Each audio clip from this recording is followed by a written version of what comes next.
괜찮은 척 그만해도 돼요. 이야기 솔솔 교실 8화. 절망의 밤을 건너는 법 포기의 순간에 당신 곁에서 들려주는 10분 이야기. 안녕하세요. 이야기 솔솔 교실입니다. 혹시 당신에게도 그런 밤이 있었나요? 아무리 애써도 앞으로 갈 힘이 남지 않고 세상이 조용해지는 순간에야 비로소 마음 깊은 곳에 절망이 고개를 드는 그 조용한 그러나 너무나 무거운 밤 말입니다. 오늘 이야기는 그 포기하고 싶었던 어느 밤에서부터 시작됩니다. 1. 나는 여기까지인가? 한 사람이 있었습니다. 낮 동안에는 괜찮아 보였습니다. 그저 조금 지쳐 보일 뿐이었죠.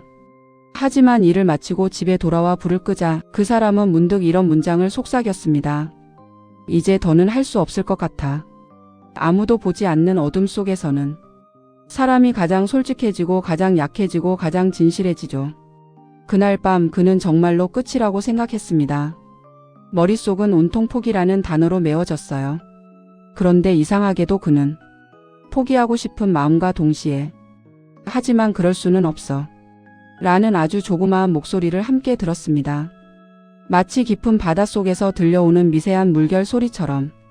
그 소리는 너무 작아서 거의 사라질 것 같았지만 정말로 완전히 사라지지는 않았습니다. 그 작은 목소리가 바로 절망을 통과하는 가장 첫 번째 빛이라는 사실을 당신은 알고 있나요? 잠깐 비디오를 봅니다. 토끼의 성공 이야기. 신일 굴욕의 패배. 토끼는 거북이와 달리기 경주에서 방심하다 잠들어버려 결국 패배한다. 숲속 동물들이 모두 거북이를 칭찬하자 토끼는 얼굴이 빨개지고 눈물이 맺힌다. 신 이 마음의 결심. 밤이 깊어도 토끼는 잠을 못 잔다. 나는 예쁜 토끼야. 하지만 예쁘기만 해서는 안 돼. 진짜 강해져야 해. 토끼는 마음속으로 큰 결심을 한다. 신 사목독한 훈련. 해 뜨기 전 새벽 토끼는 달리기를 연습하고 점프 훈련도 하고 당근 대신 건강한 풀을 먹으며 체력을 키운다. 땀방울이 반짝이며 예쁜 얼굴이 더욱 빛난다. 신 사 모두의 놀라움. 숲속 동물들이 토끼를 보며 속삭인다. 저 토끼 달라졌어. 예쁜 건 그대로인데 눈빛이 강해졌네. 신 오 두 번째 도전. 다시 열린 경주대회. 거북이는 자신만만하고 동물들은 이번에도 거북이를 응원한다. 그러나 토끼는 흔들림 없는 눈빛으로 결승선을 바라본다. 신 6끝까지 전력 질주. 토끼는 절대 멈추지 않는다. 숨이 차도 다리가 아파도 쓰러질 듯해도 끝까지 달린다. 결국 결승선을 제일 먼저 통과한다. 신 7 진짜 성공의 비밀. 모두가 환호한다. 토끼는 미소 지으며 말한다. 예쁜 건 선물이고 성공은 노력의 결과야. 노력하는 토끼가 진짜 승자야. 집으로 돌아온 토끼는 결심했어요. 진정 성공자가 된다고요. 안과 밖에에서 모두 성공자의 행동이죠. 신일 물건 제자리. 토끼가 책을 꺼내 읽는다. 다 읽은 뒤 책을 원래 자리로 되돌려 놓는다.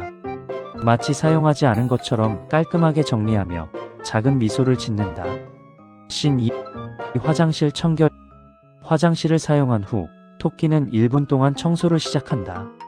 세면대, 변기, 바닥까지 깨끗하게 닦으며 반짝반짝 빛난다. 신 3 벗은 옷 세탁실로. 옷을 벗으면 바로 세탁실로 가져간다. 옷이 쌓이지 않고 깔끔하게 정리되어 집안 전체가 깨끗한 느낌을 준다. 신 4 식탁 정리. 식사 후 식탁 위는 항상 깨끗하게 유지된다. 사용한 식기와 부스러기를 바로 치우며 다음 식사 준비도 완벽하다. 신 5 방 정리 습관. 방을 떠나기 전 1분 동안 책상, 의자, 장난감 등을 제자리에 놓는다. 방 안이 항상 정돈되고 깔끔하게 유지된다. 토끼는 만족스러운 미소를 지으며 하루를 마무리한다. 토끼에게 배울 점이 있을까요? 왜 그런 생각을 했나요? 2. 절망의 한가운데 있다는 사실 자체가 이미 살아있다는 증거. 또 과거를 끝내는 방법 중 가장 쉬운 일은 주위를 깨끗이 청소하는 것입니다. 많은 심리학자들은 말합니다. 절망이란 사실 감정이 끝났다는 뜻이 아니라 감정이 너무 커서 내가 감당하기 어려운 상태라는 뜻이라고요. 미국 임상심리학자 에릭 카슨 박사는 절망이 찾아오는 사람은 이미 너무 오래 버텨온 사람이라고 말했습니다. 그 말이 참 마음에 오래 남습니다. 누군가는 당신이 약해서 흔들린다고 생각할지 모르지만 사실 절망을 느끼는 사람은 정말로 오래 그리고 정말로 잘 버티며 살아온 사람입니다. 당신도 그럴 거예요. 포기하고 싶은 이 마음. 그 마음이 들 정도로 얼마나 오래 어느 곳에서도 쉬지 않고 버텨왔을까요? 당신이 지금 이렇게 무너지는 건 당신이 약해서가 아니라 당신이 너무 오래 싸워서 그래요. 3. 나는 실패한 걸까? 그 질문 속에 갇힌 마음. 그 사람이 다시 말씀드릴게요.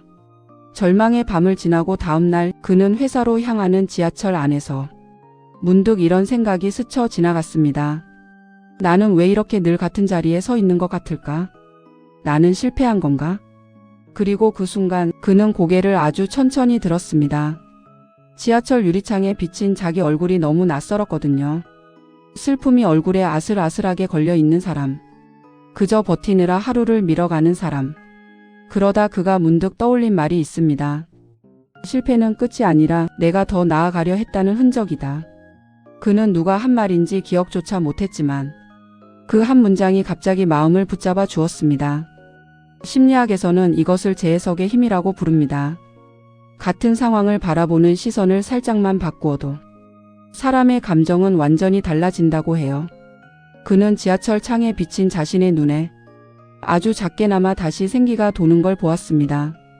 그래, 내가 실패한 게 아니라 나는 아직 끝나지 않았구나. 4. 절망의 가장 깊은 곳에서 비로소 들리는 진짜 목소리. 사람은 절망 속에서 오히려 자기 마음의 진짜 속삭임을 듣게 됩니다. 시끄러운 것들이 모두 꺼지고 나야 내 영혼의 작은 소리가 들리기 때문이죠. 심리학자 크리스틴 네프 교수는 말합니다. 사람이 완전히 무너지는 순간 비로소 자신에게 가장 깊은 연민이 생긴다. 이 말이 너무 아름답지 않나요? 절망의 자리에 나를 향한 연민이 피어나는 순간 바로 그때 치유가 시작되기 때문입니다. 우리도 그래요. 절망의 밤이 내게 말을 걸어옵니다. 내가 얼마나 외로웠는지 알고 있니? 부디 이제는 너 자신을 조금만 더 안아줘. 그 작은 목소리를 듣기만 해도 사람은 다시 움직일 힘을 회복합니다. 기적처럼요. 그리고 결국 그 사람은 그날 저녁 포기하지 않았습니다. 대단한 일을 해서가 아니라 그저 오늘 하루만 더 살아보기로 선택했기 때문입니다. 내일의 나는 조금 다를지도 모르니까. 그는 침대 위에서 조용히 숨을 고르고 이렇게 말했습니다. 오늘의 나는 정말 수고했다. 그리고 이상하게도 그 말을 한 이후 그의 절망은 아주 조금 옅어졌습니다. 완전히 사라진 건 아니었지만 더 이상 그를 삼키려 들지는 않았습니다. 이게 바로 절망을 견디는 힘입니다.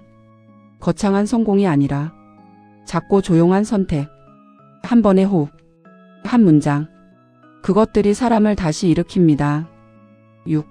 이 이야기를 듣고 있는 당신에게 지금 이 순간 혹시 당신도 많이 지쳤나요? 포기하고 싶은 마음이 조용히 당신 옆에 앉아 있나요? 그렇다면 이렇게 말해주고 싶습니다. 괜찮아요. 오늘 무너진다고 해서 당신의 인생이 무너지는 건 아니에요. 당신은 그저 너무 오래 버텨온 거예요. 당신은 실패한 것도 아니고 멈춘 것도 아니고 뒤처진 것도 아닙니다. 당신은 지금 사람으로서 너무 자연스러운 과정을 지나고 있을 뿐이에요. 당신의 속삭임을 기억하세요. 내일의 나는 오늘과 다를지 몰라. 그 작은 믿음이 내일의 당신을 살립니다. 당신의 마음이 오늘보다 단 한 톨이라도 가벼워지기를 바랍니다.